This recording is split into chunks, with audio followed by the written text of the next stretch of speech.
This third module, we will be talking about the principle of kinship, that is, the relationship between different members of a family based on marriage and on descent. The relationship is of a threefold nature: that between husband and wife, that between parents and children, and that between siblings, children of the same parents.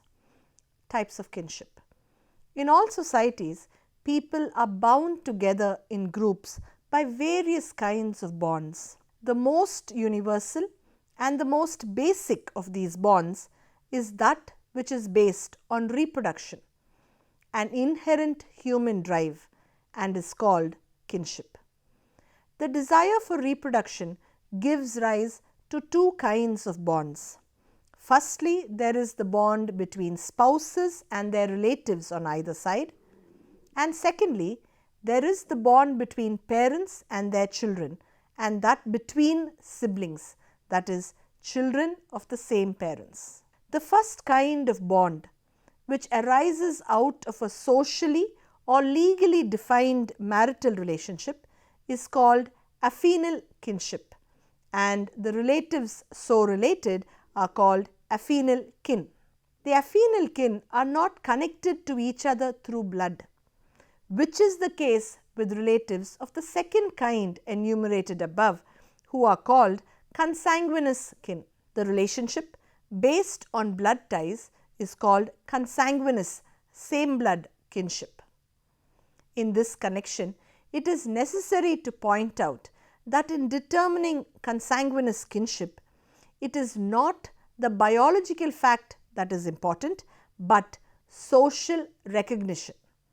Among many primitive societies, the role of a father in the birth of a child is unknown, as among the Trobriand islanders of Melanesia, for instance. Among them, it is the wife's husband who is conventionally accepted as father. Among the polyandrous Toda, until another brother makes the ceremonial presentation of a bow and arrow to the common wife, all children born to her of several brothers are regarded as the children of the brother who last performed the ceremony, even though he may have been gone away somewhere or dead for a long time. Here is an instance where ignorance of the biological role of the fatherhood is not implied, only social recognition is shown to override biological fact. Among some African primitives, in case a husband dies, a woman assumes the role of father to the expected child of the wife of the deceased. A universal example of the overriding nature of social recognition is the practice of an adoption. An adopted child is everywhere treated as if it were one's own biologically produced offspring. So, in kinship, social recognition overrides biological facts. Degree of kinship. If a person is related to the ego directly, then he is ego's primary kin. For example, one's father is one's primary consanguineous and one's wife one's primary affinal kin. Any kin related to ego through the primary kin. The kin of ego's primary kin are kin of the secondary degree. Example, ego's father's brother, ego's stepmother are ego's secondary consanguineous kin and secondary affinal kin respectively. Likewise, one's wife's brother is one's affinal secondary kin. Likewise, the secondary kin of our primary kin and the primary kin of our secondary kin will be our tertiary kin. The degree of kinship can thus be calculated, at least theoretically, to the nth degree range. A kinship group is called a broad range or a narrow range one according to the number of persons it includes. Thus, the modern Western kinship system is a narrow range system, whereas the primitive SIB is a broad range system, including people scattered over relatively large areas between whom it is not possible to trace a relationship without bringing in a mythical common ancestor. Descent. The modern family recognized kinship with both the parents' family of origin, and therefore it has been called a bilateral grouping. Of course, this recognition may not be equally weighted on either side. For example, a mother's maiden surname may not be perpetuated in the names of the offspring. As we have already discussed, in primitive society, other kinds of descent are also recognized. Thus, there are sibs which completely ignore one of the two lines of descent and are therefore called unilateral groups. Opposed to such group are double descent and bilinear kin groups. The latter consist of only those persons who are related to ego through both patrilineal and matrilineal ties. Double descent involves the inclusion of some kin representing each line. If a common ancestor is the binder among a people, they are called cognates. In case their common ancestor is a male, they are called agnates or agnatic kin or patrilineal kin. Whereas, the descendants of a common female ancestrin are called uterine kin or matrilineal kin. Those kin who are related to each other directly through descent are called lineal kin, and those who branch out from the main group are called collateral kin, like uncles and cousins. Kinship usages. Within each kin group, whether it is a particularist family or an extension thereof, like the joint family or the sib, there are certain types of coactive behavior patterns which exhibit a regularity, a more or less permanent and defined structure. Such types of behavior, verbal and non-verbal, constitute kinship usages. Some of these usages universally found are described herewith. Avoidance. It has been found that in all societies, avoidance of some kind or another is observed in the relations between a daughter-in-law and her parents-in-law. Likewise, though less universally and also less rigorously, a son-in-law's relations with his parents-in-law are found to be cramped by certain restrictions. Thus, we have the universal kinship usage of avoidance. One of the earliest explanations of this practice was given by Tyler. He said that in early stages of human history, when sons-in-law went to live with their wives, they were obliged to be on restricted relations with their mothers-in-law, who represented the matriarchal family in which they found themselves as complete strangers and in subservient positions. Thus, Tyler related son-in-law and mother-in-law avoidance caused to matrilocal residence. Later writers have questioned the validity of Tyler's conclusions, since these were based on deceptive statistics. Offshoots of the same cultural matrix were treated by him as separate examples. It is quite likely that what Tyler thought to be a casual relation may in most cases be only a correlation. After Tyler, Fraser and Freud gave their own explanations of the kinship usage of avoidance. Both based themselves on the repugnance among all societies for tabooed sexual relations. Fraser's explanation applies to such examples of avoidance as were reported from the very primitive Ceylonese tribe, the Veda, that is, the brother-sister avoidance or limited. Social relations between brothers and sisters reported from the Trobriand Islands and in fact from all parts of the world. Should a Trobriand brother happen to see his sister being wooed by a man or she making love to him, all the three will have to commit suicide. But among the Veda, brother and sister may not live under the same roof, nor even may they take their food together. No kind of intimacy or familiarity can ever develop between them. Fraser said that the purpose of avoidance is to prevent such sexual intimacy as would amount to incest. But the question arises, why is avoidance observed between members of the same sex? Fraser said that such avoidance must have been a later development. Freud's psychoanalytical explanation, like Fraser's, is based on sexual attraction and the need to prevent sexual intimacy between various kinds of relatives. According to this explanation, a boy or girl when young has an infantile sexual passion for the parent of the opposite sex. Training is therefore required to teach the child to overcome and repress this feeling. Family customs are the medium through which this training is imparted. The natural consequence is the rise of ambivalent emotions in the subject's mind who is sought to be pulled away from his or her parent. Avoidance is observed to prevent any error on behalf of the subject in adult life in the observance of the norms of sexual conduct. Mother-in-law and son-in-law avoidance is explained thus. There is a reluctance on behalf of the mother to hand over her daughter to a stranger. It is a kind of animosity that is given rise to by suspicious feelings. Further, she feels displaced in the affections and loyalty of her daughter. The son-in-law, on his own side, has to put up with interference, and therefore the control of a stranger in the guise of his wife's mother, this embitters him.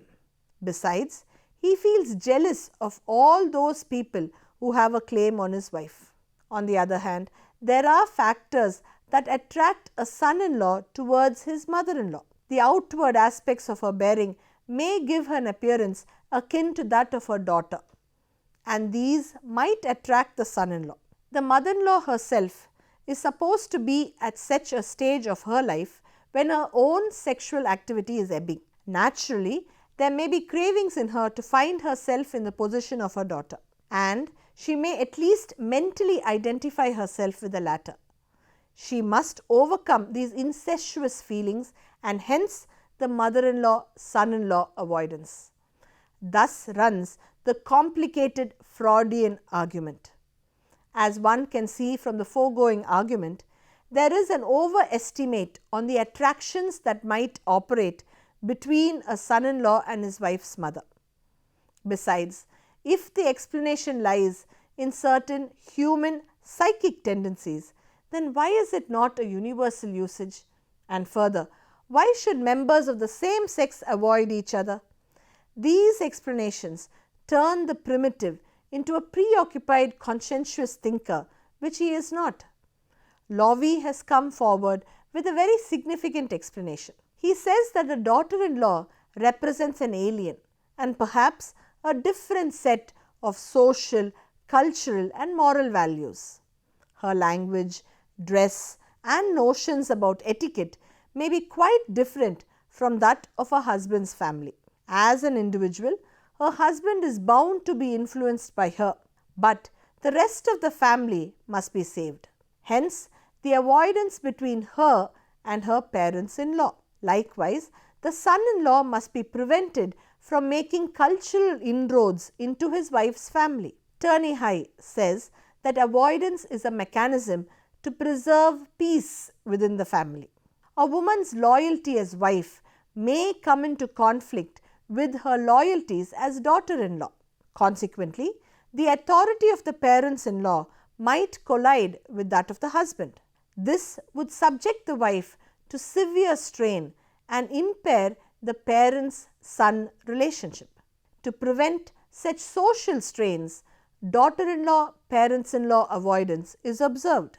In other words, there is an implicit recognition that the spouse's authority should get the upper hand. But since in the familial structure it is his or her parents who stand supreme, avoidance between parents-in-law and daughters-in-law is the only way to meet the demands of this situation. Radcliffe Brown has given one of the most plausible of contemporary explanations. He points out that avoidance is a social fact and must therefore have a social explanation. He says that whenever people come in contact with each other, the possibilities of cooperation as well as conflict are always equally present. But there are certain kinds of kinship where hostility is regarded as against social norms. The best way to prevent such hostility from becoming manifest is to put restrictions on the growth of intimacy, and hence the kinship usage of avoidance. The same explanation is put differently by Chappie and Kuhn, who root the avoidance usages in the necessity to keep the interaction rate low between individuals who would upset the social structure if this rate were increased. There are subsidiary kinds of avoidance also, like the taboo on using one's spouse's name, which are for the most part the outcome of the fear of witchcraft and sorcery that always dominate the primitive mind.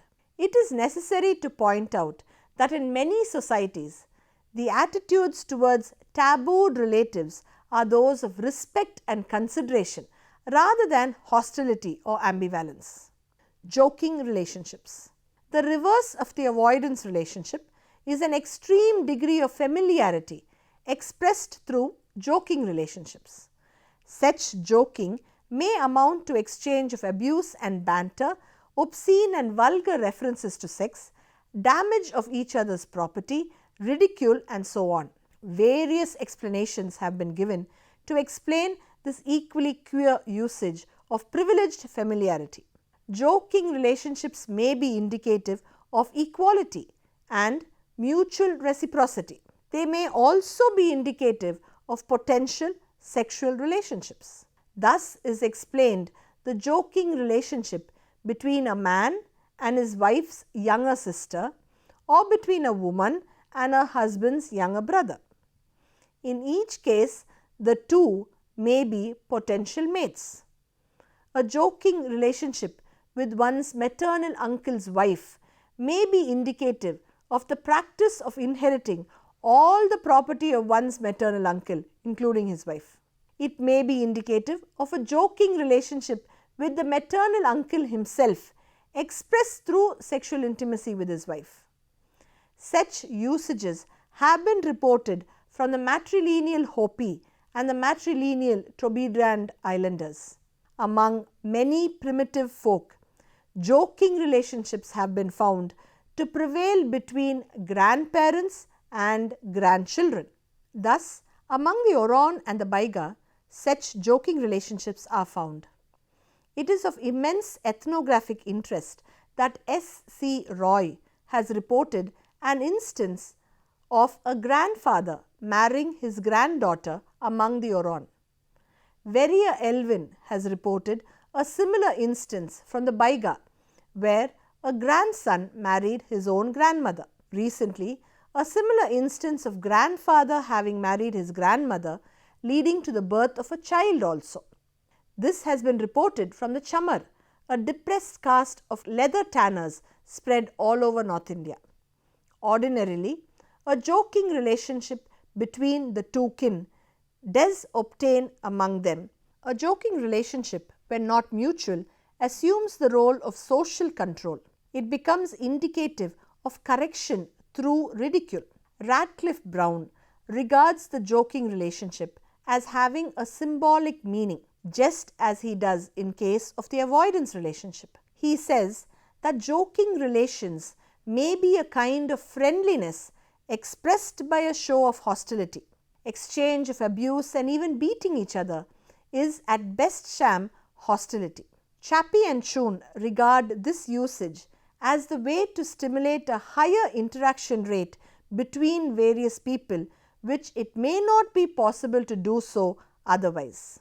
Techonomy. All over rural India and among some tribal groups like the Khasi as well, and also elsewhere among primitive societies of some parts of the world, a person is referred to as the father or mother of his or her child, that is, technonymously. Tyler regarded this kinship usage also as a relic of the former supremacy of women, who never accepted the son-in-law as one of them in their residence and recognized a secondary relationship with him through the children he helped to bring to life. Through extension, a mother may likewise be referred to as technonymously. Avunculate. If the maternal uncle enjoys a preeminent place in the life and affections of his nephews and nieces as a matter of convention, if he has special obligation towards them which exceed those of their father, if he has a prior right over their loyalties, if he transmits his property to his nephew, and if the nephew works for him rather than for his own father, in sum, if the maternal uncle comes first among all male relatives, then this kinship usage is designated as avunculate and the maternal uncle's authority as avuncupostality. If nephews and nieces are brought up in the maternal uncle's family, the condition is referred to as avunculocal residence. This is a common usage among matrilineal peoples, but may also be found among patrilineal societies as a result of diffusion, borrowing from outside, or as a survival of a previous mode of matrilineal social culture. Amitate. A special role similar to that outlined in case of the maternal uncle for one's father's sister is designated as amitate, whereas amitate may be easily explicable in a patrilineal society. It has to be explained in the context of the matrilineal culture complex of the Trobriand Islanders. It would seem that whereas avunculate in a matrilineal society and amitate in a patrilineal society may be the outcome of an obvious emphasis on one particular group of relatives, this emphasis expressed through avunculate in patrilineal society and amitate in a matrilineal society may be the social mechanism for preventing certain kinship bonds from falling into neglect. Or, to borrow once again the phraseology of Chappie and Kuhn, these usages are the way to keep up the rate of interaction between such kin among whom it may fall low due to their belonging to such groups which are not taken into account while reckoning descent. Couvade. A queer practice designated couvade by anthropologists has been reported from among many primitive tribes like the Khasi and the Toda, as also from outside India. The practice consists in making a husband lead the life of an invalid along with his wife whenever she gives birth to a child. He refrains from active life, goes on a sick diet and observes certain taboos. Thus, the Khasi husband, like his wife, cannot cross a stream or wash clothes until the spirits connected with childbirth are propitiated.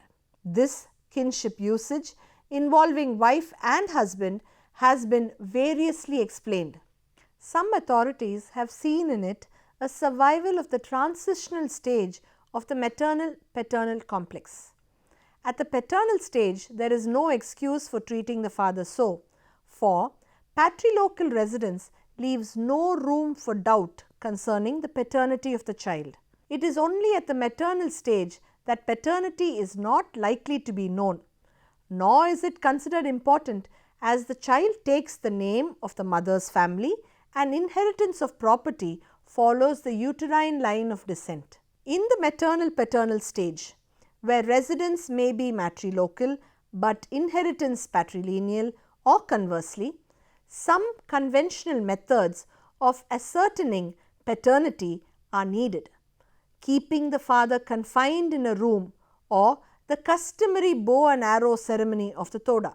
The difficulty is that couvade is found associated with patriarchal clans, and there is hardly any evidence to show that these clans at any time followed any system of inheritance other than the patrilineal.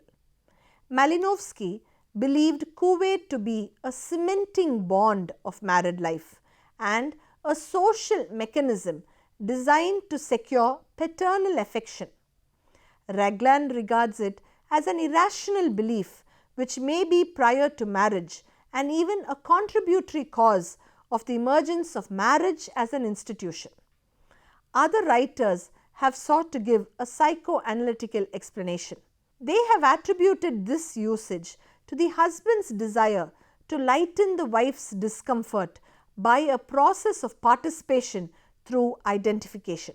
But of late, other explanations have also been put forward.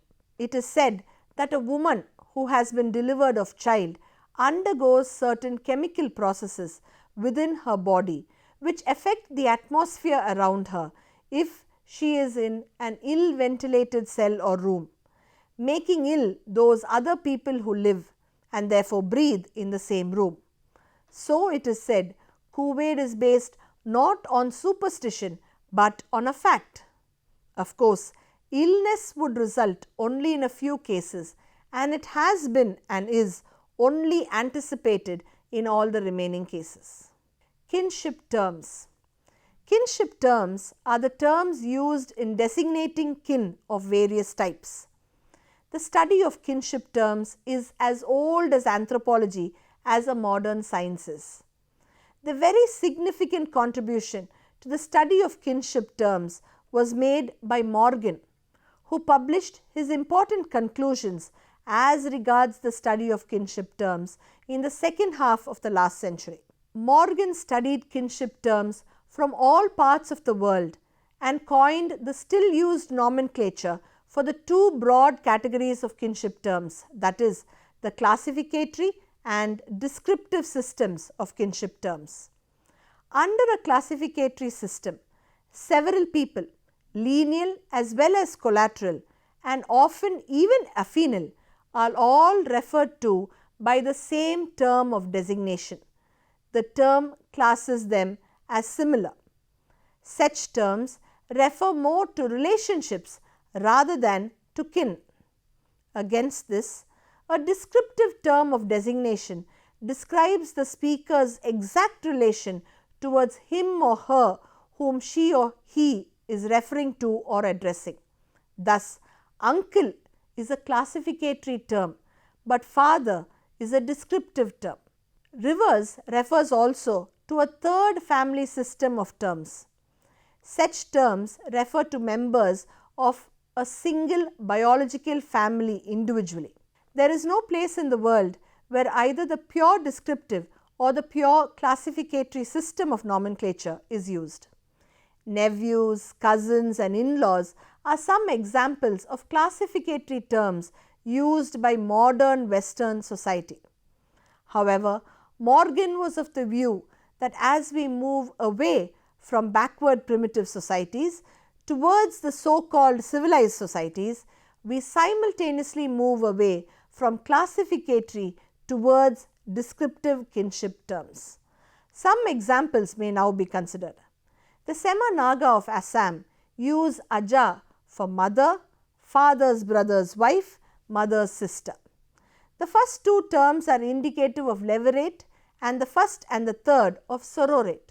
The term Apu is used for father, father's brother, mother's sister's husband, several sisters to husbands who are brothers.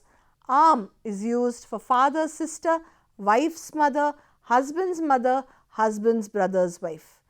The first two terms indicate cross cousin marriage. Among Kuki clans, Hepu is used for father's father, mother's father, mother's brother, wife's father, wife's brother, mother's brother's son, wife's brother's son. Thus, people of various age groups or generations are designated by a single term. In popular Hindi, Samadhan is the only classificatory term. It refers to father and mother of daughter-in-law and of son-in-law. Morgan's study of kinship terms had a pseudo-historical bias underlying it.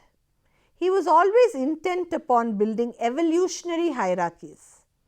W.H.R. Rivers has given an interpretation of the significance of kinship relations. He has said that terms of kinship refer to social usages which are antecedent to their use. For example, The use of the term mama by a particular class of Indians is to be referred to as the social functions of these persons for explanation. Thus, Rivers also tries to explain, when his theory so demands, certain kinship terms by speculating upon the former existence of now vanished kinship usages. However, it must be accepted that so long as Rivers' explanation is not merged with Morganian speculation, it is a useful manner of interpreting kinship terms. Thus, among the Oron, Tachi stands for father's sister, mother's brother's wife, mother's sister and mother-in-law. This term indicates the presence of cross-cousin marriage and sororate, which are in vogue in this tribe. Some other examples have already been cited. However, there are limitations on the applicability of this explanation. Therefore, there have been other explanations also. It has been suggested that classificatory terms may be the outcome of the similarities which are apprehended between a group of kin. Others, like Kroeber, have given what has been called the nominalistic explanation, which accounts to saying that a person is just given a name and kinship. Terms are merely tools of identification. No deep meaning may be read into them. It may also as well be true that the more or less undeveloped a language, that is, the more or less limited the vocabulary, the more or less would be the number of classificatory kinship terms in it. Radcliffe Brown has brought about much clarity of thinking in the field of kinship studies by his scientific treatment of the subject. He studies kinship systems with no preconceived notions regarding evolution, as did Morgan. Rejecting any conjectural attempts at discovering origins, he studied kinship systems functionally and from the synchronic point of view, the aim being to understand the working of society at large at a time or over time. Therefore, a marriage and kinship system is defined by him as being an arrangement which enables people to live together and cooperate with one another in an orderly social life. And he regards the first step in the study of a kinship system to be the study of the kinship terms that are used. Radcliffe Brown has evolved certain generalizations which he designates as principles of kinship structure. Thus, there is the principle of inequality of proximate generations, the principle of the unit of the sibling group, and so on. According to the latter principle, the solidarity of the sib group is expressed by the ego regarding all members of his own age group as siblings. He addresses them as such. Thus, what is a diffused group becomes a well-knit one. Exogamy as an unchangeable rule follows logically. Similarly, the fact that the generation immediately senior to one's own is responsible for one's education and training, resulting in the need for the maintenance of its authority, is expressed through the principle of inequality of proximate generations. Thank you.